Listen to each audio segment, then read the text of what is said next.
أشهد أن لا إله إلا الله وحده لا شريك له وأشهد أن محمدا عبده ورسوله أما بعد فأعوذ بالله من الشيطان الرجيم بسم الله الرحمن الرحيم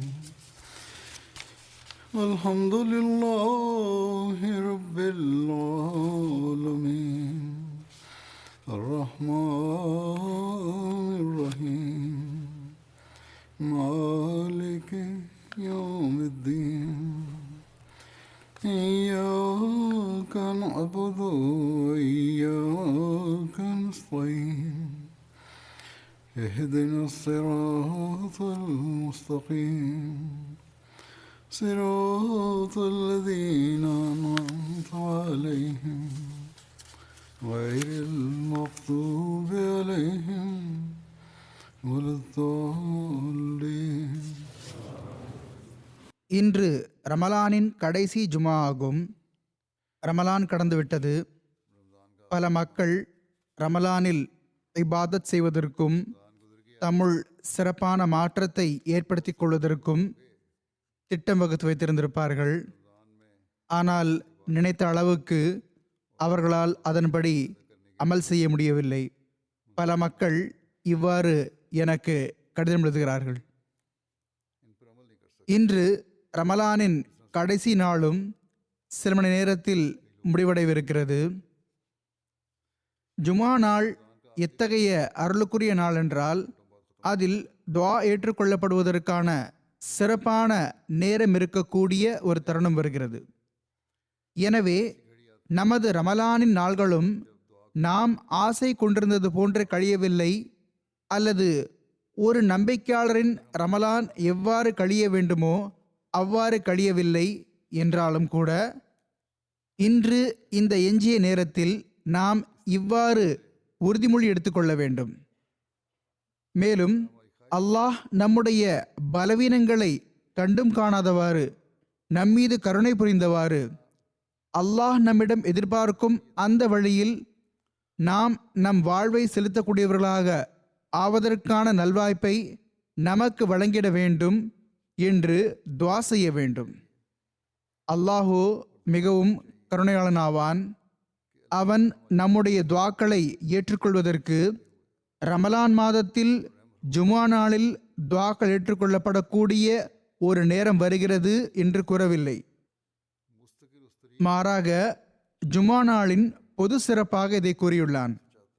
எனவே இன்று நாம் நம்முடைய துஆக்களில் நாங்கள் இந்த ரமலானுக்கு பிறகும் எங்களது இறையச்சத்தின் தரத்தை அதிகரித்து கொண்டே இருப்போம், அதற்காக முயற்சி செய்வோம் என்று உறுதியெடுத்தோமாயின், அல்லாஹ்வின் நெருக்கத்தை பெறுவதற்கு முயற்சி செய்து கொண்டே இருப்போமாயின், அடுத்த ஜுமா வரை நம்முடைய இபாதத்துகளை அல்லாஹுக்காக மட்டுமே மேற்கொண்டு வருவோமாயின், பிறகு ஒவ்வொரு ஜுமாவின் இடைப்பட்ட காலத்தை நமது இபாதத்துகள் மற்றும் நல்ல செயல்களால் அலங்கரிப்பதற்கு முயற்சி செய்வோமாயின், உலகத்தை விட மார்க்கத்திற்கு முன்னுரிமை அளிப்பதற்கு முயற்சி செய்து கொண்டே இருப்போமாயின், நாம் நம்மிடம் தூய மாற்றத்தை ஏற்படுத்திக் கொள்வதற்காக ரமலான் மாதத்திற்காக உருவாக்கியிருந்த, ஆனால் ஏதாவது ஒரு காரணத்தினால் அதன்படி செயல்பட முடியாமல் போன அந்த நிகழ்ச்சியை அடுத்த ரமலான் வரை நிறைவு செய்வதற்கு முயற்சி செய்து கொண்டே இருப்போமாயின், இந்த அமல்தான் உண்மையான இறையச்சத்தை உருவாக்கக்கூடியதாகும். நாம் களப்பற்றவர்களாக நம்முடைய இபாதத்துகள் மற்றும் நம்முடைய நற்செயல்களை அல்லாஹ்வின் திருப்தியை பெறுவதற்காக நிறைவேற்றுபவர்களாக இருப்போமாயின், பிறகு கருணையாளர்களிலெல்லாம் பெரிய கருணையாளனான ரஹ்மானான ரஹீமான அல்லாஹ் நமக்கு எவற்றின்படி நாம் இந்த ரமலானிலும் ஓரளவு அமல் செய்தோமோ அந்த பரக்கத்துகளை வழங்கி கொண்டே இருப்பான். ஆக அசல் விஷயம் இறையச்சமாகும். அசல் விஷயம் நிரந்தர தன்மையுடன் இறைவனின் கட்டளைகளின்படி அமல் செய்வதாகும். அசல் விஷயம் இறைவன் மீதான அச்சம் மற்றும் அவனது திருப்தியை பெறுவதாகும். இது இருக்கிறதென்றால் மேலும் நாம் உலகத்தை விட மார்க்கத்திற்கு முன்னுரிமை இருப்பதை மறந்துவிடக்கூடிய அந்த உலகவாதத்திற்கு நாம் திரும்பி சென்று விடவில்லை என்றால் பிறகு நம்முடைய இபாதத்துகள் மற்றும் நமது சீர்திருத்தத்திற்கான முயற்சியை நாம் எந்த அளவு மற்றும் எப்படி இந்த ரமணானில் செய்தோமோ அல்லாஹ் அவற்றை ஏற்றுக்கொண்டவாறு நமக்கு வழங்கி கொண்டே இருப்பான். எனவே இது அடிப்படை கருத்தாகும். இதை நாம் எப்பொழுதும் முன்னிறுத்த வேண்டும். இந்த நோக்கத்தை பெறுவதை ஒவ்வொரு அகமதியும் எப்போதும் தன்முன் வைத்திருக்க வேண்டும். நாம் சுயம் நம் வாழ்வை இறையச்சத்தின்படி செலுத்துவதற்கும் அல்லாஹ்வின் திருப்தியை பெறுவதற்காகவும் கழிக்கும்போது நாம் நம்முடைய பிள்ளைகள் மற்றும் சந்ததிகள் முன்னும் எப்படிப்பட்ட முன்மாதிரியை முன்வைப்போம் என்றால் அதன் மூலம் நன்மைகள் ஒரு சந்ததியிலிருந்து மற்ற சந்ததிக்கு கிடைத்து கொண்டே செல்லும். அல்லாஹ்வின் அருளால் நாம் காலத்தின் இமாமிடம் ஹதரத் ரசூலுல்லாஹ் ஸல்லல்லாஹு அலைஹி வஸல்லம் அவர்களின் உண்மை அடியாரிடம் பைஅத் செய்துள்ளோம். எந்த நிபந்தனைகளின் பேரில் பைஅத் செய்துள்ளோமோ அவற்றின் சுருக்கமே எப்பொழுதும் இறையச்சம் முன்னிறுத்தப்படும் என்பதுதான். ஹசரத் வாக்களிக்கப்பட்ட மசி அலைஹிஸ்ஸலாத்து வஸ்ஸலாம் அவர்கள் நமக்கு மீண்டும் மீண்டும் இதை வலியுறுத்தி கூறியுள்ளார்கள். இதன் மூலம் நம் வாழ்வில் எத்தகைய புரட்சி ஏற்பட்டுவிட வேண்டும் என்றால் அது ஒவ்வொரு ஆண்டும் ஒரு மாதத்திற்கான புரட்சியாக மட்டும் இருக்கக்கூடாது, அல்லது வருடத்தில் ஒரு மாதம் மட்டும் அந்த புரட்சியை ஏற்படுத்துவதற்கு முயற்சி செய்யக்கூடாது. ரமலான் மாதத்தில் இறையச்சத்திற்கான படித்தரங்களை பெறுவதற்காக அல்லாஹ் ஒரு தர்பியத் சூழலையும் ஓர் ஏற்பாட்டையும் நமக்காக செய்திருக்கிறான் தான். ஆனால் அது நாம் ஒவ்வொரு ரமலானுக்கு பிறகும் இறையச்சத்தின் அடுத்த மற்றும் உயர்ந்த தரங்களை பெற்றுக்கொண்டே செல்ல வேண்டும் என்பதற்காகத்தானே அன்றி அதற்கு மாறாக ரமலானுக்கு பிறகு நாம் மீண்டும் நமது தரத்தை தாழ்த்தி கொள்ள வேண்டும் என்பதற்காக அல்ல. ஆக நான் கூறியது போன்று ஹதரத் வாக்களிக்கப்பட்ட மசி அலி இஸ்லாம் அவர்கள் இறையச்சத்தின் தரத்தை உயரச் செய்வதற்காகவும் நம்முடைய சீர்திருத்தத்திற்காகவும் அனுப்பப்பட்டுள்ளார்கள். அன்னார் மீண்டும் மீண்டும் இதை நமக்கு வலியுறுத்தி கூறியுள்ளார்கள். எனவே ஒரு சந்தர்ப்பத்தில் அன்னார் அலி இஸ்லாம் கூறுகிறார்கள், உண்மை மற்றும் ஈமானின் காலம் மீண்டும் வர வேண்டும் என்பதற்காகவும் உள்ளங்களில் இறையச்சம் உருவாக வேண்டும் என்பதற்காகவும் நான் அனுப்பப்பட்டுள்ளேன். ஆகவே இந்த செயல்கள்தான் எனது தோற்றத்தின் அசல் நோக்கமாகும். இதுவே எனது வருகைக்கான குறிக்கோளாகும். அன்னார் கூறுகிறார்கள், வானம் பூமியை விட்டு வெகு தொலைவில் சென்ற பிறகு மீண்டும் அருகில் வந்துவிடும். ஆக இந்த விஷயங்களையே நாம் எப்பொழுதும் நம் வைக்க வேண்டும். அன்னாரது காலகட்டமானது நுபுவத் வழியிலான ஹிலாஃபத் மீது நிலை நின்றவாறு ஹசரத் நபிகள் நாயகம் ஸல்லல்லாஹு அலைஹி வஸல்லம் அவர்களின் முன்னறிவிப்புகள் படி கியாமத் வரை இருக்கக்கூடிய காலமாகும்.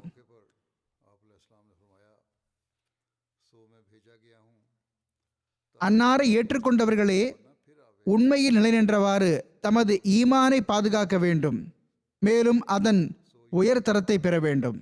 இது வெறும் ஒரு மாதத்தின் நன்மைகள் அல்லது நன்மைகள் செய்வதற்கான ஆசை கொண்டிருத்தல் அல்லது ஒரு மாதத்தின் இபாதத்துகள் செய்தல் மற்றும் இபாதத்துகளில் சிறப்பான ஈடுபாடு காட்டுதல் அல்லது குறிப்பாக ஒரு மாதத்திற்கு மட்டும் பள்ளிவாசல்களை நிரப்புதல் ஆகியவற்றால் மட்டும் கிடைக்காது. மாறாக உண்மையை ஏற்றோம் எனும்போது ஹஜ்ரத் வாக்களிக்கப்பட்ட மசி அலைஹிஸ்ஸலாத்து வஸ்ஸலாம் அவர்களை வாக்களிக்கப்பட்ட மசீஹாகவும் உறுதிமொழி வழங்கப்பட்ட மஹதியாகவும் ஏற்றுக்கொண்டு பைஅத் செய்தோம் எனும்போது பிறகு ஈமானின் தரத்தை உயரச் செய்வதற்கு நாம் சிறப்பாக முயற்சி செய்ய வேண்டும். நாம் இவ்வாறு ஆகிவிடும்போது பிறகு ஹஜரத் வாக்களிக்கப்பட்ட மசி அலைஹிஸ்ஸலாத்து வஸ்ஸலாம் அவர்களுடன் சிறப்பான தொடர்பு உள்ள அந்த மக்களைச் சேர்ந்தவர்களாக நாம் ஆகிவிடுவோம். அவர்கள் பையத்தின் நோக்கத்தை புரிந்தார்கள், அதற்கான உரிமையை நிறைவேற்றுவதற்கு முயற்சி செய்தார்கள். இவர்களை பற்றி தான் அல்லாஹ் ஹஜரத் வாக்களிக்கப்பட்ட மசி அலைஹிஸ்ஸலாத்து வஸ்ஸலாம் அவர்களுக்கு நான் உம்முடனும் உம்முடைய அன்பர்களுடனும் இருக்கிறேன் என்று கூறினான்.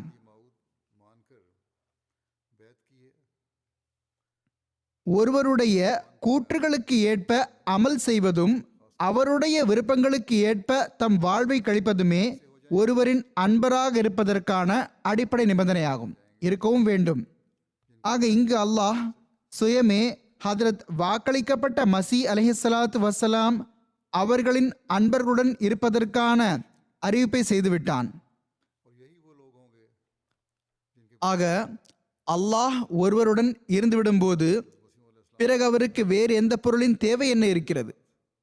ஆக தமது ஈமானின் இந்த தரத்தை பெற்றவர்களே நம்மில் நட்பாக்கியம் பெற்றவர்கள் ஆவார்கள்.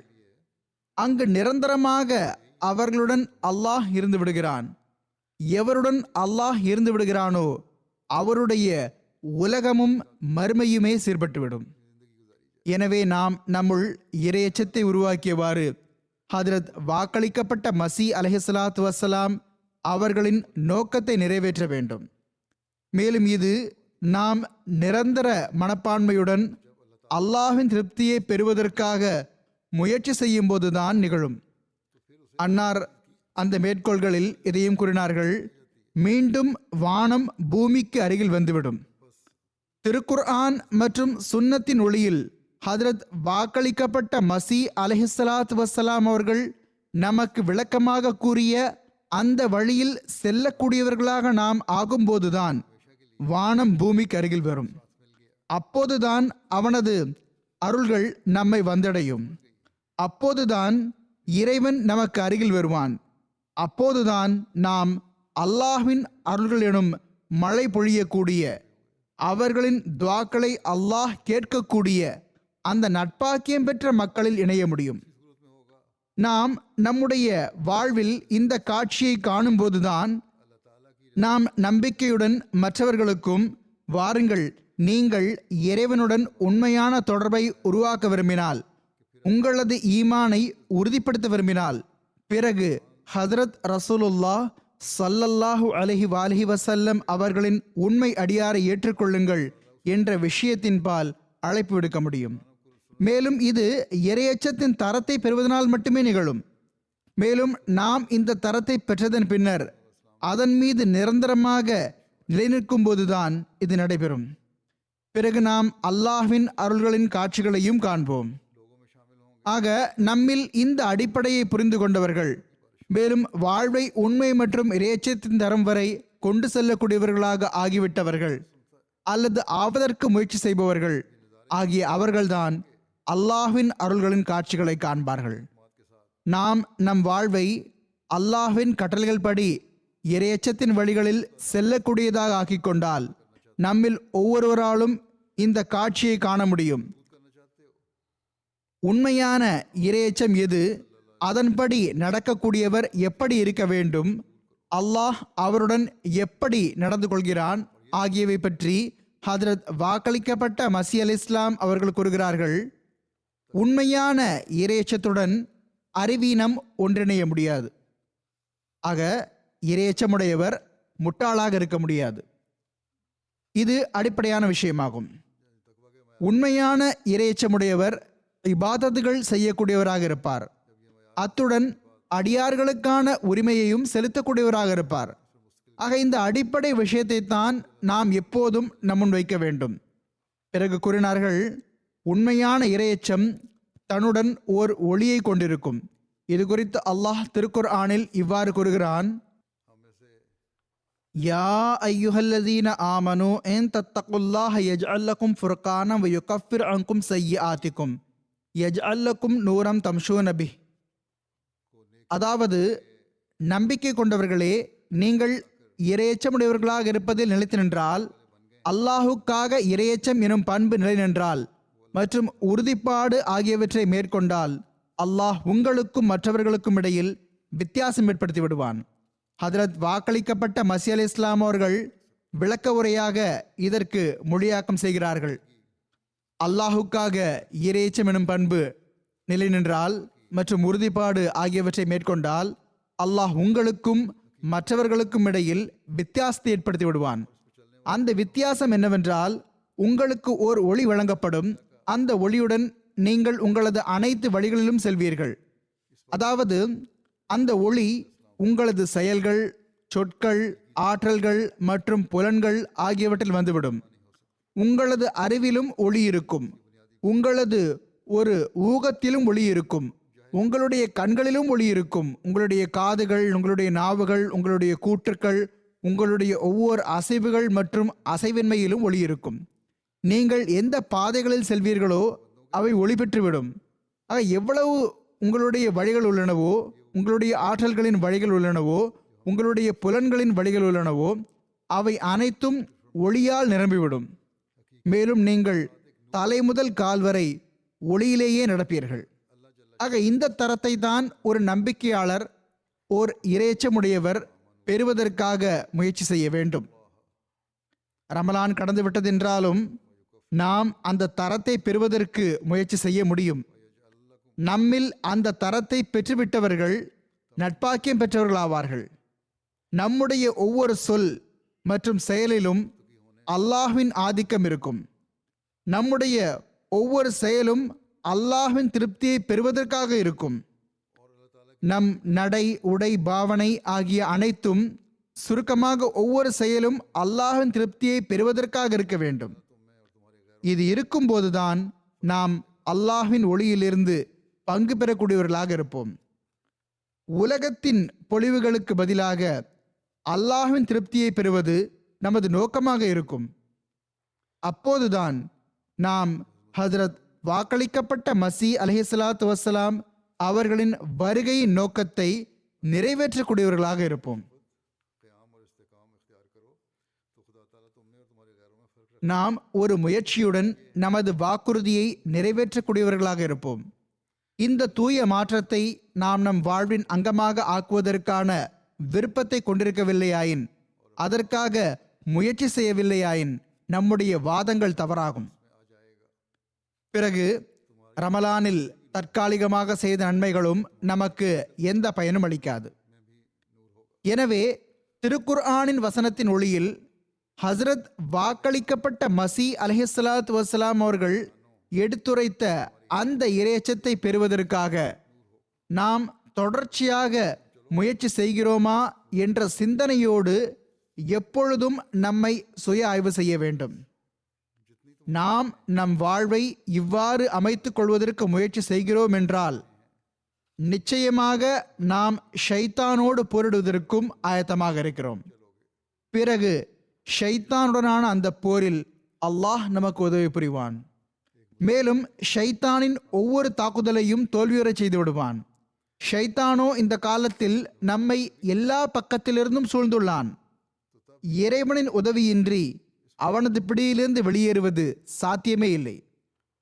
மேலும் இறைவனின் உதவி இறையச்சத்தின்படி நடக்கக்கூடியவர்களுக்கு கிடைக்கிறது. நாம் எப்போதும் நினைவில் கொள்ள வேண்டும், இந்த காலமோ குறிப்பாக ஷைத்தானின் தாக்குதலுக்கான காலமாகும். தனது அனைத்து விதமான சதித்திட்டங்கள், சூழ்ச்சிகள் மற்றும் ஆயுதங்களால் ஷைத்தான் தாக்குதல் தொடுக்கிறான். எத்தகைய அச்சுறுத்தும் தாக்குதல் என்றால் அதற்கான உதாரணம் முன்னர் கிடைத்ததில்லை.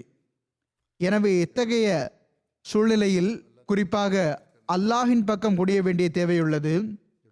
டிவி ஆகட்டும், அல்லது சமூக ஊடகமாகட்டும், அல்லது இதர நிகழ்ச்சிகளாகட்டும், அல்லது பிள்ளைகளின் பள்ளிக்கூடமாகட்டும், அல்லது அவர்களுடைய நிகழ்ச்சிகளாகட்டும், எல்லா இடத்திலும் ஷைத்தான் தஜ்ஜால் மூலமாக எப்படிப்பட்ட ஒரு அச்சமூட்டுகின்ற சூழலை உருவாக்கிவிட்டான் என்றால் இறைவனின் உதவியின்றி அதிலிருந்து வெளியேறுவது சாத்தியமே இல்லை. இப்போது நம்முடைய பிள்ளைகளையும் அடுத்த சந்ததிகளையும் தஜ்ஜால் மற்றும் ஷைத்தானின் தாக்குதலிலிருந்து காப்பாற்றுவது பற்றியதே எல்லாவற்றையும் விட அதிக கவலையாகும். அதற்கான அதிகமான தேவையும் உள்ளது. அதற்காக ஒவ்வொரு அகமதி பெற்றோரும் எல்லா அகமதி பெற்றோர்களும் முயற்சி செய்ய வேண்டும். ஜமாத் அமைப்பு முயற்சி செய்ய வேண்டும். அதற்காக அறிவுடைய பருவ வயதை அடைந்த ஒவ்வொரு அகமதியும் அல்லாஹுக்கு முன் குனிந்தவாறு, அல்லாஹ்விடம் உதவி கூறியவாறு இறையச்சத்தின் உயரிய தரத்தை பெறுவதற்கு முயற்சி செய்ய வேண்டும். இவ்வாறு நாம் அல்லாஹ்வின் உதவியோடு தஜ்ஜாலை எதிர்கொள்ள முடியும். ரமலானுக்கு பிறகும் நாம் ரிலாக்ஸ் ஆகக்கூடாது, நிம்மதியாக அமர்ந்துவிடக்கூடாது. மாறாக நம்முடைய திருக்குரான் ஞானத்தை, மார்க்க ஞானத்தை அதிகரிப்பதற்கான சிறப்பான முயற்சி செய்ய வேண்டும். இவ்வாறு நமது வீடுகளில் ஒரு சிறப்பான சூழல் நிரந்தரமாக நிலை பெற்றிருக்கும். நம்முடைய இபாதத்துக்களை பாதுகாக்க வேண்டும். ஷைத்தான் மற்றும் தஜ்ஜாலின் தாக்குதலில் இருந்து தப்பிப்பதற்காக சிறப்பு துஆக்கள் பக்கம் கவனம் செலுத்த வேண்டும். ஷைத்தானின் சதித்திட்டங்கள் மற்றும் சூழ்ச்சிகள் பற்றி எடுத்துரைத்தவாறு ஒரு சந்தர்ப்பத்தில் ஹதரத் வாக்களிக்கப்பட்ட மசி அலைஹிஸ்ஸலாத்து வஸ்ஸலாம் அவர்கள் கூறுகிறார்கள், நினைவில் கொள்ள வேண்டும், உண்மையில் ஷைத்தானின் வெளிப்பாடுதான் தஜ்ஜால் எனப்படுகிறது. அதற்கு நேர்வழியிலிருந்து வழிகெடுப்பவன் என்பது பொருளாகும். ஆனால் இறுதி காலம் பற்றி முந்தைய வேதங்களில் இவ்வாறு எழுதப்பட்டுள்ளது, அப்போது ஷைத்தானோடு அதிக போர்கள் நடைபெறும், ஆனால் கடைசியில் ஷைத்தான் தோல்வியடைந்து விடுவான். இறை அச்சத்தின்படி செயல்பட்டு வந்தால், எதிர்கொண்டால் ஷைத்தான் தோற்றுவிடுவான் என்ற நம்பிக்கையையும் ஊட்டிவிட்டான். அன்னார் கூறுகிறார்கள், ஒவ்வொரு நபியின் காலத்திலும் ஷைத்தான் தோல்வியடைந்து வந்தான். ஆனால் அது கற்பனை வடிவில் தான் இருந்தது. மசீஹுடைய கைகளாலேயே அவன் உண்மையான முறையில் தோல்வி அடைவது நிர்ணயிக்கப்பட்டிருந்தது. இறைவன் இந்த அளவு வெற்றிக்கான வாக்குறுதி அளித்துள்ளான். கூறுகிறான், ஜாயிலுல்லதீன தபஊக ஃபௌகல்லதீன கஃபரூ இலா யௌமில் கியாமா. அதாவது உம்மை உண்மையாக பின்பற்றுபவர்களையும் கியாமத் வரை மற்றவர்கள் மீது மேலோங்க செய்வேன். எனவே உண்மையான பின்பற்றுபவராக ஆவதற்கு, அன்னாரது போதனைகள் படி அமல் செய்வதற்கு இறையச்சத்தை மேற்கொள்ள வேண்டும். ஆக கூறுகிறார்கள், ஷைத்தான் இந்த இறுதி காலத்தில் முழு ஆற்றலுடன் போர் புரிகிறான். ஆனால் நமக்கே இறுதி வெற்றி கிடைக்கும் இன்ஷா அல்லாஹ். எனவே ஷைத்தான் மற்றும் தஜ்ஜாலின் தாக்குதலில் இருந்து காப்பாற்றுவது மற்றும் வெற்றியை வழங்குவதற்கான வாக்குறுதியை அல்லாஹ் ஹதரத் வாக்களிக்கப்பட்ட மசி அலைஹிஸ்ஸலாத்து வஸ்ஸலாம் அவர்களுக்கும் அளித்துள்ளான். அன்னாருக்கும் 2-3 முறை இந்த இல்ஹாம் வந்தது. ஆனால் அன்னாரை உண்மையாக பின்பற்றுபவர்களே, அன்னாரது போதனைகள் படி அமல் செய்பவர்களே அதன் உண்மையான பலனை பெறக்கூடியவர்களாக இருப்பார்கள். இது தொடர்பாக ஒரு சந்தர்ப்பத்தில் ஹதரத் வாக்களிக்கப்பட்ட மசி அலைஹிஸ்ஸலாம் அவர்கள் கூறுகிறார்கள், அவன் என்னை நிராகரிப்பவர்கள் மற்றும் எனக்கு எதிராக இருப்பவர்களை காட்டிலும் என்னை பின்பற்றுபவர்களை கியாமத் வரை மேலோங்க செய்வான் என்பது உண்மைதான். ஆனால் என் கையில் பையத் செய்வதனால் மட்டும் ஒவ்வொரு நபரும் பின்பற்றுபவர்களை நுழைந்துவிட முடியாது. எவர் தன்னுள் பின்பற்றுதலுக்கான முழு தன்மையையும் உருவாக்கி கொள்வதில்லையோ அதுவரை அவர் பின்பற்றுபவர்களை சேர்ந்தவராக முடியாது. எப்போது வரை முழுமையாக பின்பற்றுவதில்லையோ, கட்டுப்படுதலில் தன்னை மாய்த்து கொள்ளும் அளவிற்கு பின்பற்றுவதில்லையோ, அடிச்சுவட்டில் செல்வதில்லையோ, அப்போது வரை பின்பற்றுதல் என்னும் சொல் பொருந்தாது. அன்னார் கூறுகிறார்கள், இதிலிருந்து தெரிய வருவதாவது, எனக்கு கட்டுப்படுவதில் தம்மை மாய்த்து கொள்ளக்கூடிய மற்றும் முழுமையாக எனக்கு கட்டுப்படக்கூடிய அத்தகைய ஜமாத்தை அல்லாஹ் எனக்காக நிர்ணயித்துள்ளான். இப்படிப்பட்ட ஜமாத்தை அல்லாஹ் வழங்கியே தீர்வான். அது நாமோ அல்லது மற்ற மக்களோ, இன்று இருக்கிறார்களோ அல்லது நாளை இருப்பார்களோ, அல்லது இதற்கு முன் சென்று விட்டார்களோ, அல்லது நம்மில் சிலரோ அல்லது பெரும்பாலானவர்களோ, எவ்வாறாயினும் அன்னாருக்கு ஜமாத் கிடைக்கத்தான் செய்யும். இது அல்லாஹ்வின் வாக்குறுதியாகும். எனவே நமக்கு இந்த சொற்கள் மிகவும் அசைத்துவிடக்கூடியவையாகும். நமது பின்பற்றுதலின் தரம் என்ன என்று நாம் நம்மை ஆய்வு செய்ய வேண்டிய தேவையுள்ளது. ஹசரத் வாக்களிக்கப்பட்ட மசி அலைஹிஸ்ஸலாத்து வஸ்ஸலாம் அவர்கள் தமது ஜமாத்திற்காகவும் தம்மை உண்மையாக பின்பற்றுபவர்களுக்காகவும் செய்த அந்த துஆக்களுக்கும் நாம் உரியவர்களாக ஆகிறோமா? அன்னாரை ஏற்றுக்கொள்ளக்கூடியவர்களுக்காக அல்லாஹ் அன்னாரிடம் வாக்குறுதி அளித்திருந்த அல்லாஹ்வின் அந்த அருள்களையும் ஈர்க்கக்கூடியவர்களாக இருக்கிறோமா? ஹஜ்ரத் வாக்களிக்கப்பட்ட மசி அலி இஸ்லாம் அவர்கள் தமது ஜமாத்தின் மக்களிடம் பார்க்க விரும்பும் இறைச்சத்தின் அந்த தரத்தை பெறுவதற்கு நாம் முயற்சி செய்கிறோமா? ஒருவேளை இல்லை என்றால் பிறகு சில நாள்களின் துஆக்கள் மட்டும்தான், ரமலானின் துஆக்கள் மட்டும்தான், சில நாள்களின் இபாதத்துகளும் அழுகையும் அல்லாஹ் ஹஜ்ரத் வாக்களிக்கப்பட்ட மசி அலி இஸ்லாம் அவர்களுக்கு வாக்குறுதி அளித்திருந்த அந்த அருட்கொடைகளுக்கு நம்மை வாரிசாக்குவதில்லை. பிறகு இது தொடர்பாக அன்னார் நூஹ் நபியின் கப்பல் எனும் நூலில் மேற்கொண்டு இவ்வாறு கூறுகிறார்கள்: தெளிவாகட்டும், மன உறுதி, அதாவது எண்ணம் மற்றும் துஆ ஒன்றுடன் இல்லாதவரை, மன உறுதியுடன் ஒன்றன் மீது அமல் இல்லாதவரை, நாவால் மட்டும் பைஅத் செய்துவிட்டோம் என்று ஒப்புக்கொள்வது ஒன்றுமற்றது. எண்ணமும் இருக்க வேண்டும், துஆவும் இருக்க வேண்டும், பிறகு முழுமையான அமல் இருக்க வேண்டும். அன்னார் கூறுகிறார்கள், எவர் ஒருவர் என்னுடைய போதனைகள் படி முழுமையாக அமல் செய்கிறாரோ அவர் எனது அந்த வீட்டில் நுழைகிறார். அதை பற்றி இறைவனின் கூற்றில் இன்னி உஹாஃபிது குல்ல மம்ஃபித்தார் என்று வாக்குறுதி அளிக்கப்பட்டுள்ளது. அதாவது, உமது வீட்டின் 4 சுவற்றுக்குள் இருக்கும் ஒவ்வொருவரையும் நான் காப்பாற்றுவேன். எனவே ஒவ்வொரு கஷ்டத்திலிருந்தும், ஒவ்வொரு சிரமம் மற்றும் இன்னலிலிருந்தும் தப்புவதற்கான இந்த யுக்தியை ஹஜ்ரத் வாக்களிக்கப்பட்ட மசி அலைஹிஸ்ஸலாத்து வஸ்ஸலாம் அவர்கள் நமக்கு கூறியுள்ளார்கள். என்னுடைய போதனைகள் படி களப்பற்றவர்களாக ஆகி அல்லாஹ்வின் அடைக்கலத்தில் வருவதற்கு முயற்சி செய்யுங்கள். பிறகு அல்லாஹ் உங்களை எவ்வாறு ஷைத்தான் மற்றும் தஜ்ஜாலின் தாக்குதல்களிலிருந்து காப்பாற்றுகிறான் என்று பாருங்கள். இன்னும் சொல்வதாயின், எவற்றை பயன்படுத்தி நாம் ஷைத்தான் மீது ஆதிக்கம் பெறுவோமோ அந்த ஆயுதங்களால் அல்லாஹ் நம்மை தயார்படுத்தி விடுவான்.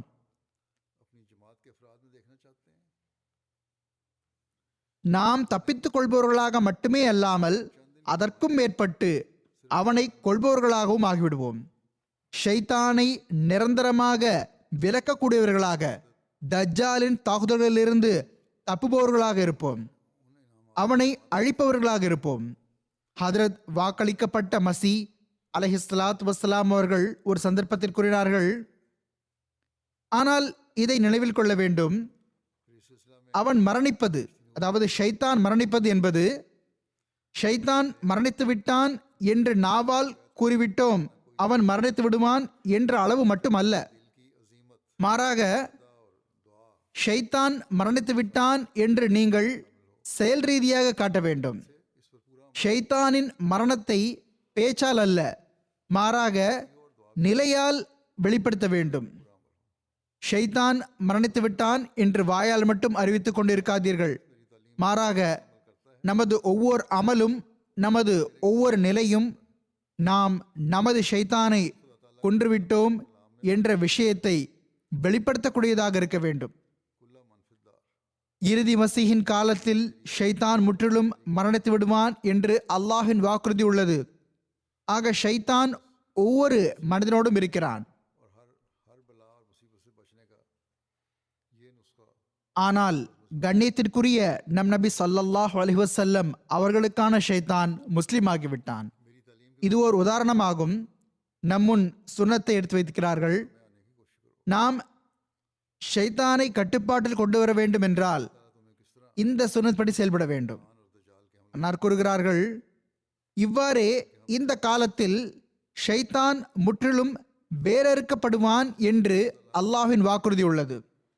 லா ஹவுல ஓதுவதனால் ஷைத்தான் ஓடுகிறான் என்பதை நீங்கள் அறிவீர்கள். லா ஹவுல ஓதுங்கள், ஷைத்தான் ஓடுகிறான். ஆனால் வெறும் வாயளவில் லா ஹவுல ஓதுவதனால், கூறுவதனால் ஓடிவிடும் அளவுக்கு அவன் சாதாரணமானவன் அல்ல. லா ஹவுல வலா குவ்வத இல்லா பில்லாஹ் என்று கூறிவிட்டோம் என்றால் ஷைத்தான் ஓடிவிடுவான் என்பது அல்ல. இவ்வாறு 100 முறை லா ஹவுல ஓதப்பட்டாலும் ஓடமாட்டான். மாறாக எவருடைய அணுவிலும் லா ஹவுல ஊடுருவி விடுகிறதோ, எவர் எல்லா நேரமும் இறைவனிடமிருந்தே உதவி ஒத்தாசையை வேண்டுகிறாரோ, அவரிடமிருந்தே பலன் பெற்றுக் கொண்டிருக்கிறாரோ, அவர் ஷைத்தானிடமிருந்து காப்பாற்றப்படுகிறார் என்பதே உண்மையான விஷயமாகும். உள்ளத்திலிருந்து ஓசை எழ வேண்டும், அர்த்தம் தெரிந்திருக்க வேண்டும், வெறும் கூற்றாக மட்டும் இருக்கக்கூடாது. மேலும் அவர்களே வெற்றி பெறுவர்களாவார்கள். பிறகு தமது ஒரு சபையில் அன்னார் கூறுகிறார்கள்,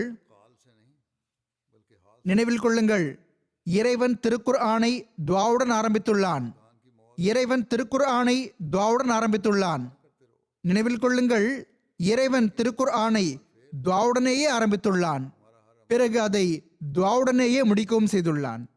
ஆக இதற்கு பொருள், மனிதன் இறைவனின் அருளின்றி தூய்மை அடையவே முடியாது. அந்த அளவுக்கு மனிதன் பலவீனமானவன் ஆவான் என்பதாகும். இதை அன்னார் ஒரு சபையில் கூறினார்கள். அதன் அறிக்கையில் பிறிதோரிடத்தில் மேற்கொண்டு இவ்வாறான வாக்கியமும் வருகிறது. அதாவது, உங்களை தூயவர் என்று கூறிக்கொள்ளாதீர்கள், ஏனென்றால் இறைவன் தூய்மைப்படுத்தாத வரை எவரும் தூயவர் அல்ல. இவ்வாறு இருப்பினும் பிறகு மேற்கொண்டு கூறினார்கள், இறைவனிடமிருந்து உதவியும் ஆதரவும் கிடைக்காத வரை இந்த நன்மையில் முன்னேறவே முடியாது. நன்மையில் முன்னேறுவதற்கு இறைவனின் உதவி தேவை. ஒரு ஹதீஸில் இவ்வாறு வந்துள்ளது, இறைவன் உயிர்ப்பித்தவரை தவிர மற்ற அனைவரும் மரணித்தவர்களாவர். இறைவன் நேர்வழி வழங்கியவரை தவிர மற்ற அனைவரும் வழிதவறியவர்களாவர். இறைவன் பார்வை வழங்கியவரை தவிர மற்ற அனைவரும் குருடர்களாவர். எனவே எப்போது வரை இறைவனின் அருள் கிடைக்காதோ அப்போது வரை உலகத்தின் மீதான நேசம் எனும் தூக்கு கயிறு கழுத்தில் மாலையாக கிடக்கும். எவர் மீது அல்லாஹ் தனது கருணையை புரிகிறானோ அவரே அதிலிருந்து விடுதலை அடைகிறார். ஆனால் நினைவில் கொள்ள வேண்டும், இறை அருளும் துஆவிலிருந்தே ஆரம்பமாகிறது. அல்லாஹ்வின் அருளை பெற வேண்டும் என்றால் அதற்காக துஆவே செய்ய வேண்டி வரும். ஆனால் வாயால் பிதற்றி விடுவதுதான் துஆ என்று கருதாதீர்கள். மாறாக துஆ ஒரு வகையான மரணமாகும். அதற்கு பிறகு வாழ்வு கிடைக்கிறது. பஞ்சாபி மொழியில் ஒரு கவிதை உள்ளது, ஜோ மங்கே சோ மர்ரஹே மரே சோ மங்கஞ்சா. அதாவது, கேட்கக்கூடியவர் தன் மீது ஒரு மரணத்தை ஏற்படுத்திக் கொள்ள வேண்டி வருகிறது. எனவே மரணத்தை ஏற்படுத்திக் கொள்வதற்கான துணிச்சல் இருக்கிறது என்றால் பிறகு கேட்கக்கூடியவராக மாறுங்கள். இதை செய்ய முடிந்தால் செய்வீர்கள் என்றால் பிறகு கேட்கக்கூடியவராக ஆகுங்கள். அன்னார் கூறுகிறார்கள், துஆவில் ஒரு காந்த தாக்கம் இருக்கிறது. அது அருளையும் கருணையையும் தன்பால் ஈர்க்கிறது. வெறும் வாயால் இஹ்தினஸ் சிராத்தல் முஸ்தகீம் என்று கூறிக்கொண்டே இருந்து இன்ன வியாபாரத்தை இப்படி செய்ய வேண்டும் என்ற சிந்தனை உள்ளத்தில் இருக்கிறது என்றால், நாவு ஒரு பக்கம் செல்கிறது, மூளையும் உள்ளமும் வேறு எங்கோ செல்கிறது என்றால், இன்ன விஷயம் பாக்கி இருக்கிறது, இந்த வேலை இவ்வாறு நடந்திருக்க வேண்டும், இப்படி ஆகிவிட்டால் இதை செய்வோம் என உலக விஷயங்கள் அதிகம் மூளையில் ஓடுகின்றன என்றால், நாவில் வெளிப்படையாக துஆ வெளிவருகிறது என்றால் இது ஒன்றும் துஆ இல்லை. இது என்ன துஆ? அன்னார் கூறுகிறார்கள், இது வெறும் வயதை வீணடிப்பதாகும். மனிதன் இறைமறைக்கு முன்னுரிமை அளிக்காதவரை, அதற்கு ஏற்பவே செயல்படாதவரை அவனது தொழுகைகள் பெரும் நேரத்தை வீணடிப்பதாகும். அல்லாஹ் நமக்கு திருக்குரானில் இட்டுள்ள கட்டளைகளை படியுங்கள். ரமலானில் நாம் படித்து வந்துள்ளோம், தர்சும் கேட்டு வந்துள்ளோம். அவற்றின்படி அமல் செய்யுங்கள். பாருங்கள், பிறகு நீங்கள் கழிக்கும் வாழ்வு அசல் வாழ்வாகும். அது எப்படிப்பட்ட வாழ்வு என்றால், அல்லாஹ் அருள் புரிந்த அந்த மக்களின் வாழ்வாகும். பிறகு அன்னார் கூறுகிறார்கள், திருக்குர்ஆனில் கத் அஃப்லஹல் முஃமினூன் அல்லதீனஹும் ஃபீ ஸலாத்திஹிம் ஹாஷிஊன் என்று தெள்ளத் தெளிவாக எழுதப்பட்டுள்ளது. அதாவது துஆ செய்து செய்து மனிதனின் உள்ளம் இறை சந்நிதியில் எந்த அளவு மன தூய்மை மற்றும் உண்மையுடன் விழுந்துவிட வேண்டும் என்றால் அதிலேயே மூழ்கிவிட வேண்டும். எல்லா சிந்தனைகளையும் அழித்துவிட்டு அவனிடமிருந்து மட்டுமே அருளையும் உதவியையும் வேண்ட வேண்டும். எப்படிப்பட்ட ஓர் ஒருமைப்பாடு உருவாகிவிட வேண்டும் என்றால் ஒரு வகையான உருக்கம் மற்றும் மனதை கரைக்கும் நிலை வந்துவிட வேண்டும். அப்போது வெற்றிக்கான கதவு திறந்து விடுகிறது. எவர்களின் தொழுகைகள் இறை அச்சத்தால் நிறைந்திருக்கின்றனவோ அவர்களே வெற்றி பெறக்கூடிய நம்பிக்கையாளர்கள் ஆவார்கள். உள்ளம் முற்றிலும் உருகி போகும்போதுதான் வெற்றிக்கான கதவுகள் திறக்கின்றன. மனிதன் அல்லாஹுக்காகவே ஆகி துஆ செய்யும் போதுதான் அல்லாஹ்வின் அருள் மற்றும் அவனது உதவி வருகிறது. அன்னார் அலைஹிஸ்ஸலாம் கூறுகிறார்கள், வெற்றிக்கான கதவு திறந்து விடுகிறது. அதன் மூலம் உலகின் மீதான நேசம் தணிந்து விடுகிறது.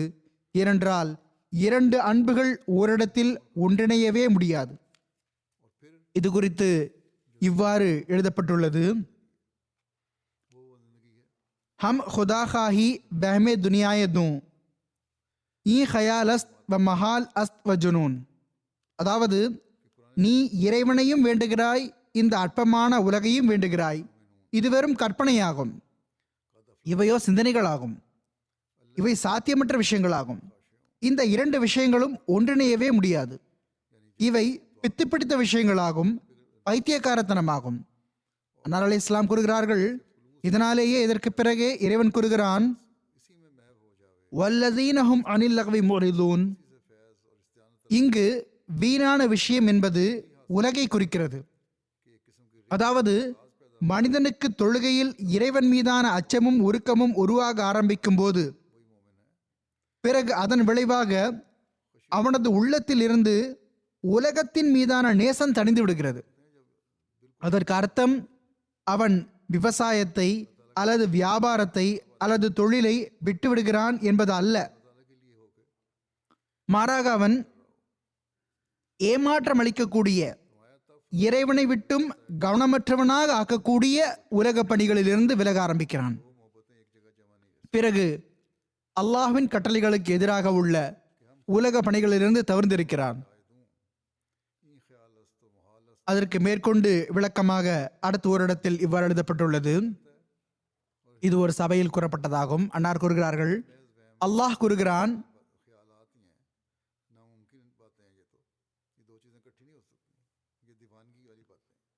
ரிஜாலுன் லா துல்ஹிஹிம் திஜாரத்தும் வலா பைஉன் அன் ஸிக்ரில்லாஹ். அதாவது பெரும் பெரும் வியாபார தொழிற்சாலைகளிலும் ஒரு நொடிப்பொழுதும் எம்மை மறக்காத நம் அடியார்களும் இருக்கிறார்கள். அன்னார் அலைஹிஸ்ஸலாம் கூறுகிறார்கள், இறைவனுடன் தொடர்பு கொண்டிருப்பவர்கள் உலகவாதிகள் என்று அழைக்கப்பட மாட்டார்கள். மாறாக எவருக்கு இறைவன் நினைவில் இல்லையோ அவரே உலகவாதி ஆவார். எவ்வாறாயினும் பிறகு இறைவனின் அடியார்களை பற்றிய இலக்கணத்தை கூறிய வண்ணம் அன்னார் அலைஹிஸ்ஸலாம் கூறுகிறார்கள், அப்படிப்பட்ட மக்களின் அழுது மன்றாடுதல், அதாவது இறை அடியார்களின் அழுது மன்றாடுதல், அழுது புலம்புதல் மற்றும் வேண்டி கேட்டல் ஆகியவற்றின் விளைவாக மார்க்கத்தின் மீதான நேசத்தை உலகத்தின் மீதான நேசம், பேராசை மற்றும் சுகபோகங்கள் ஆகிய அனைத்திற்கும் மேல் வைக்கிறார். இதுதான் உலகத்தை விட மார்க்கத்திற்கு முன்னுரிமை அளிப்பதற்கான இலக்கணமாகும். ஏனெனில் ஒரு நற்செயல் மற்றொரு நற்செயலை தன் பக்கம் ஈர்க்கிறது. மேலும் ஒரு தீய செயல் மற்றொரு தீய செயலின் பக்கம் தூண்டுகிறது என்பது விதியாகும். அந்த மக்கள் தம்முடைய தொழுகைகளில் அழுது மன்றாடும் பொழுது அதனுடைய கட்டாயமான விளைவாக இயல்பாகவே அவர்கள் வீணானவற்றிலிருந்து விலகி இருக்கிறார்கள். இந்த அசுத்தமான உலகிலிருந்து ஈடேற்றம் அடைகிறார்கள். இந்த உலகத்தின் மீதான நேசம் தணிந்து இறைவன் மீதான நேசம் அவர்களிடம் உருவாகிவிடுகிறது. தொழுகைகள் அவர்களை நன்மைகளின் பால் அழைத்து செல்கின்றன. உலகத்தின் வியாபாரங்கள் இருந்தும் கூட உலகம் அவர்களின் நோக்கமாக இருப்பதில்லை. கடந்த ஹுத்பாவில் நான் லா இலாஹ இல்லல்லாஹுக்கு விளக்கமளித்தது போன்று அவர்களின் நோக்கமும் குறிக்கோளும் நேசத்திற்குரியவனுமாக அல்லாஹ் இருக்கிறான். எனவே நம்முடைய ஷைத்தானை கொள்வதற்காக இந்த தரத்தை தான் நாம் மேற்கொள்ள வேண்டும். ஷைத்தானை விரட்டுவதற்காக லா ஹவ்ல ஓதுகிறோம் என்றால் பிறகு எல்லா ஆற்றல்களுக்கும் சக்திகளுக்கும் எஜமானன் இறைவனே ஆவான். அல்லாஹ்வின் அனுமதியின்றி ஓர் இலை கூட விழ முடியாது என்ற விஷயம் ஒவ்வொரு நொடிப்பொழுதும் நம்முடைய சிந்தனையில் பதிந்துவிட வேண்டும். சொல்வதற்கோ நம்மில் பெரும்பாலார் இதுவே எங்களுடைய ஈமானாகும், நாங்கள் ஏற்கத்தான் செய்கிறோம் என்று கூறிவிடுகிறார்கள். ஆனால் அமல் ரீதியான வெளிப்பாட்டுக்கான நேரம் வரும் பொழுது பிறகு மற்ற அச்சங்கள் இருக்கின்றனவே, உலக அச்சங்கள் இருக்கின்றனவே, நேசங்கள் இருக்கின்றனவே, ஆசைகள் இருக்கின்றனவே, அவை அல்லாஹ்வின் மீதான நேசத்தை விட மேலோங்கி விடுகின்றன. எனவே அல்லாஹ்வின் மீது உண்மையான ஈமானும் அல்லாஹை உண்மையாக வழிபடுவதும் எப்படி இருக்க வேண்டும் என்றால் அதனுடைய தாக்கம் நமது உடல் மற்றும் ஆன்மா ஆகிய இரண்டின் மீதும் ஏற்பட வேண்டும். இறை வணக்கங்களுக்கான இந்த தரம் இருக்கும் பொழுது பிறகு வெளிப்படையான அடிப்படை நல்லொழுக்கங்களும் உயர்வை நோக்கி அழைத்து செல்கின்றன. உள்ளமும் சிந்தனையும் ஆன்மாவும் தூய்மையடைகிறது. ஷைத்தானின் ஒவ்வொரு தாக்குதல் மற்றும் ஒவ்வொரு வகையான ஏமாற்றத்தில் இருந்தும் மனிதன் அல்லாஹ்வின் அடைக்கலத்தில் வருவதனால் தப்பிக்கிறான். பிறகு இறை வழிபாட்டிற்கான எப்படிப்பட்ட தரத்தை மனிதன் பெற்றுவிடுகிறான் என்றால் அதற்கிடையில் அல்லாஹ் அல்லாத எவையும் நுழைய முடியாது. தொழுகை மற்றும் இறை வணக்கத்திற்கான உரிமையை நிறைவேற்றுவதோடு நாம் இந்த விஷயத்தையும் முன்னிறுத்த வேண்டும். அதாவது உரிமையை நிறைவேற்றுவது தொடர்பாக நபிமொழியில் இவ்வாறு வந்துள்ளது: தொழுகை இறை வணக்கத்தின் சத்தாகும். நாம் இந்த சத்தை பெறுவதற்கு முயற்சி செய்யும் பொழுது பிறகு தொழுகைக்கான உரிமையையும் நிறைவேற்றக்கூடியவர்களாக ஆவோம். இறை வணக்கத்திற்கான உரிமையையும் நிறைவேற்றக்கூடியவர்களாக ஆவோம். அல்லாஹ்வின் நெருக்கத்தை பெறக்கூடியவர்களாக ஆவோம். நமது ஆன்மா மற்றும் உடலிலும் ஒரு புரட்சியை உருவாக்கக்கூடியவர்களாக ஆவோம். இல்லையென்றால் வெளிப்படையான தொழுகைகள் எந்த பயனையும் அளிப்பதில்லை. பள்ளிவாசலில் சென்று தொழுதுவிட்டு பிறகு அநீதி அக்கிரமத்தில் உச்சத்தை அடைந்துவிடக்கூடிய எண்ணற்ற தொழுகையாளர்கள் இருக்கிறார்கள். இந்த பயங்கரவாத அமைப்புகள் இருக்கின்றனவே, பெயர் தாங்கி முல்லாக்கள் இருக்கின்றனரே, இவர்கள் அல்லாஹ் மற்றும் அவனது தூதர் ஸல்லல்லாஹு அலைஹி வஸல்லம் அவர்களின் பெயரில் என்னென்ன அநீதிகளை இழைக்கிறார்கள். இந்த மக்கள் உலகத்தில் அமைதியை சீர்குலைத்து வைத்திருக்கிறார்கள். இவர்களோ உலக நோக்கத்திற்காக அணிந்திழைக்கக்கூடிய அந்த உலகவாதிகளை விட பெரும் அநியாயக்காரர்கள் ஆவார்கள். அவர்களோ உலக நோக்கத்திற்காக அணிந்திழைக்கிறார்கள். ஆனால் இவர்களோ ரஹ்மான் ரஹீம் ஆகிய இறைவனின் பெயரிலும் அகில உலகங்களுக்கும் அருட்கொடையான தூதர் ஸல்லல்லாஹு அலைஹி வஸல்லம் அவர்களின் பெயரிலும் அணிந்திழைக்கிறார்கள். எனவே அவர்களின் தீய முன்மாதிரிகள் ஓர் அகமதியை இஸ்லாமிய போதனைகளின் உயர்தரமான முன்மாதிரிகளை நிலைநாட்டக்கூடியவராக ஆக்கக்கூடியதாக இருக்க வேண்டும். நம்முடைய தொழுகைகள், நம்முடைய இறை வணக்கங்கள் மற்றும் நம்முடைய துஆக்கள் அல்லாஹ்வின் திருப்தியை பெறக்கூடியவையாக இருக்க வேண்டும். நாம் இந்த நோக்கத்தை பெற்றுவிட்டால் பிறகு நாம் ஹதரத் வாக்களிக்கப்பட்ட மசி அலைஹிஸ்ஸலாத்து வஸ்ஸலாம் அவர்களிடம் செய்துள்ள பயத்துக்கான உரிமையையும் நிறைவேற்றிவிட்டோம். மேலும் ரமலானின் அருள்களிலிருந்தும் பலன் பெற்றுவிட்டோம். நம்முடைய தொழுகைகள் எப்படிப்பட்டவையாக இருக்க வேண்டும், எவ்வாறு அதற்கான உரிமை நிறைவேறுகிறது என்பது பற்றி ஹதரத் வாக்களிக்கப்பட்ட மசி அலைஹிஸ்ஸலாம் அவர்கள் கூறுகிறார்கள். நினைவில் கொள்ள வேண்டும், தொழுகை மூலமாகவே அனைத்து பிரச்சனைகளும் எளிமையாகிவிடுகின்றன. தொழுகை மூலமாகவே அனைத்து பிரச்சனைகளும் எளிமையாகிவிடுகின்றன. மேலும் எல்லா இன்னல்களும் அகன்று விடுகின்றன. ஆனால் தொழுகை என்பது சாதாரண மக்கள் சம்பிரதாயமாக தொழக்கூடிய அந்த தொழுகையை குறிக்காது. மாறாக எதன் மூலமாக மனிதன் உள்ளம் கரைந்து விடுகிறதோ, உருகி விடுகிறதோ, இறைவனுடைய சந்நிதியில் விழுந்து மூழ்கி உருக ஆரம்பித்து விடுகிறதோ, அப்படிப்பட்ட தொழுகையை குறிக்கிறது. பிறகு இதையும் புரிய வேண்டும், தொழுகையை பாதுகாப்பது இறைவனுக்கு அதற்கான தேவை இருக்கிறது என்பதனால் அல்ல. நாம் தொழுகிறோம் அல்லது அதை பாதுகாக்கிறோம் என்றால் இறைவனுக்கு நம்முடைய வழிபாடுகளுக்கான தேவை இருக்கிறது என்பதற்காக அல்ல. இறைவனுக்கு நம்முடைய தொழுகைகளின் எந்த தேவையும் இல்லை. ஆனால் கூறுகிறார்கள், இறைவனுக்கு நம்முடைய தொழுகைகளின் எந்த தேவையும் இல்லை. அவனோ அகில உலகங்களை விட்டும் தேவையற்றவனாவான். அவனுக்கு யாருடைய தேவையும் இல்லை. மாறாக அதனுடைய பொருள் மனிதனுக்கு தேவை என்பதாகும். மனிதன் தனது நன்மையை நாடுகிறான் என்பது இதில் உள்ள ரகசியமாகும். மனிதன் தனது நன்மையை நாடுகிறான், இதுதான் உண்மையாகும். எனவேதான் அவன் இறைவனிடம் உதவி கோருகின்றான். தன்னுடைய நன்மைகளுக்காக இறைவனிடம் உதவி கோருகிறான். ஏனென்றால் மனிதன் இறைவனோடு தொடர்பை ஏற்படுத்திக் கொள்வது உண்மையான நன்மையை பெற்றுவிடுவதாகும் என்பது உண்மையான விஷயமாகும். இப்படிப்பட்ட நபருக்கு முழு உலகமும் எதிரியாகிவிட்டாலும், அவரை அழிப்பதில் ஈடுபட்டிருந்தாலும் அவரை அசைக்கக்கூட முடியாது. அப்படிப்பட்ட நபருக்காக இறைவன் லட்சக்கணக்கான கோடிக்கணக்கான மனிதர்களை அழிக்க வேண்டி வந்தாலும் அழித்து விடுகிறான். அந்த ஒருவருக்காக லட்சக்கணக்கானவர்களை அழித்து விடுகிறான். அன்னார் கூறுகிறார்கள், நினைவில் கொள்ளுங்கள், இந்த தொழுகை எப்படிப்பட்டது என்றால் இந்த உலகமும் ஒளி பெற்று விடுகிறது, மார்க்கமும் ஒளி பெற்று விடுகிறது. மனிதன் அல்லாஹுக்காக தொழுகைகளை தொழுகிறான் என்றால் இந்த இரண்டு விஷயங்களும் கிடைத்து விடுகின்றன. உண்மையில் அவனுக்கான உரிமைகளை நிறைவேற்றியவாறு தொழக்கூடியவனாக இருக்க வேண்டும். ஆனால் பெரும்பாலான மக்கள் தொழக்கூடியவர்கள், நான் கூறுகிறார்கள், பெரும்பாலான மக்கள் தொழக்கூடியவர்கள் மீது தொழுகை சாபமிடுகிறது. அல்லாஹ் நமக்கு தொழுகைகளை நிறைவேற்றுவதற்கான நல்வாய்ப்பு வழங்குவானாக. அல்லாஹ்வை கோபமடைய செய்யக்கூடிய தொழுகைகள் ஒருபோதும் இல்லாமல் இருக்கட்டுமாக. நாம் அல்லாஹ்வின் அருட்கொடைகளுக்கு வாரிசுகளாக ஆகக்கூடியவர்களாக இருப்போமாக. அல்லாஹ்வோடு தொடர்பை இணைத்தவாறு அல்லாஹ் ஹதரத் வாக்களிக்கப்பட்ட மசி அலைஹிஸ்ஸலாத்து வஸ்ஸலாம் அவர்களிடம் செய்துள்ள அந்த வாக்குறுதிகளில் இருந்து பங்கு பெறக்கூடியவர்களாக ஆவோமாக. நாம் நம்முடைய சந்ததிகளுக்கும் இப்படிப்பட்ட இறைவணக்கத்திற்கான வழக்கத்தை ஏற்படுத்தக்கூடியவர்களாக இருப்போமாக.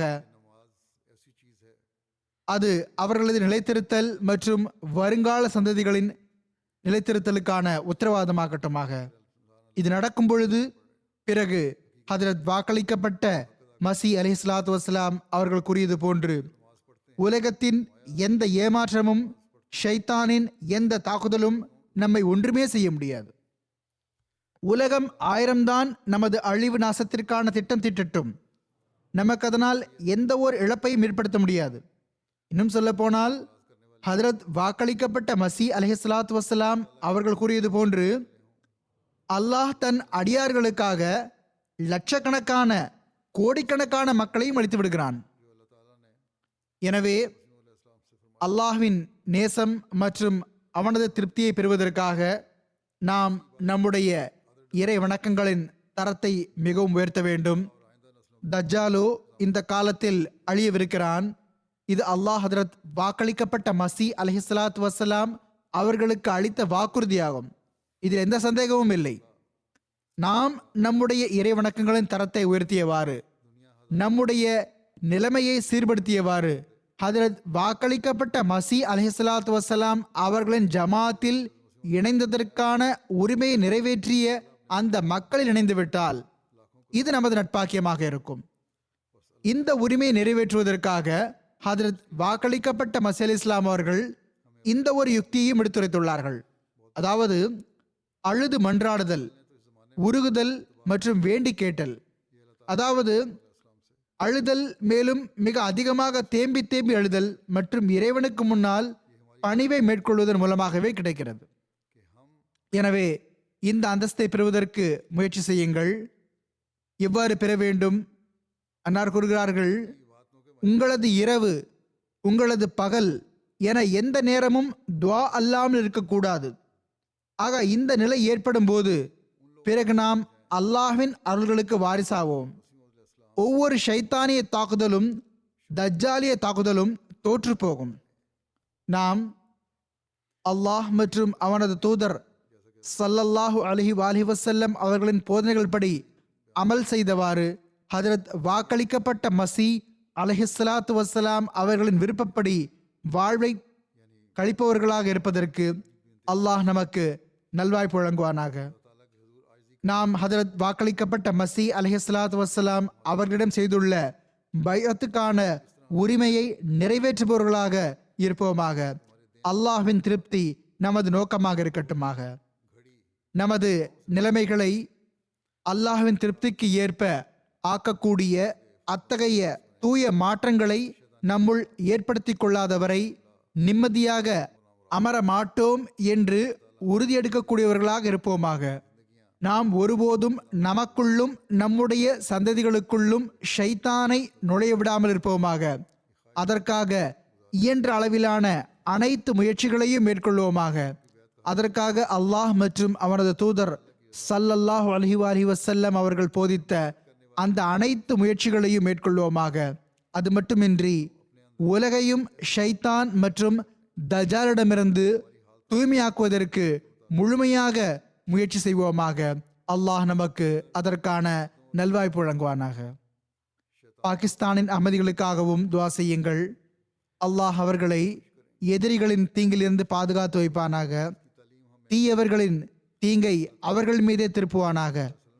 பாகிஸ்தானில் வசிக்கக்கூடிய அகமதிகள் சுயமும் தங்களுக்காக சிறப்பான அழுது மன்றாடலுடன் துஆ செய்யுங்கள். 3 நாள்கள், 4 நாள்கள் அல்லது ஒரு வார துஆக்கள் அல்ல, நிரந்தரமாக துஆ செய்யுங்கள். மேலும் உங்கள் வாழ்வை இறைவனின் திருப்திக்கு ஏற்ப அமைத்துக் கொள்வதற்கான உறுதி கொள்ளுங்கள். புர்கினா ஃபாசோவின் அகமதிகளுக்காக, வங்காளதேசத்தின் அகமதிகளுக்காக, அல்ஜீரியா மற்றும் உலகின் ஒவ்வொரு நாட்டின் அகமதிகளுக்காகவும் துஆ செய்யுங்கள். அல்லாஹ் ஒவ்வொரு அகமதியையும் எதிரியின் தீங்கிலிருந்து பாதுகாத்து வைப்பானாக. அவர்களின் ஈமான் மற்றும் நிச்சய உறுதியை வலுப்படுத்துவானாக. அல்லாஹ் நமக்கு நம்முள் தூய மாற்றத்தை ஏற்படுத்துவதற்கும் துஆக்கள் செய்வதற்கும் நல்வாய்ப்பு வழங்குவானாக. அவற்றை ஏற்றும் கொள்வானாக.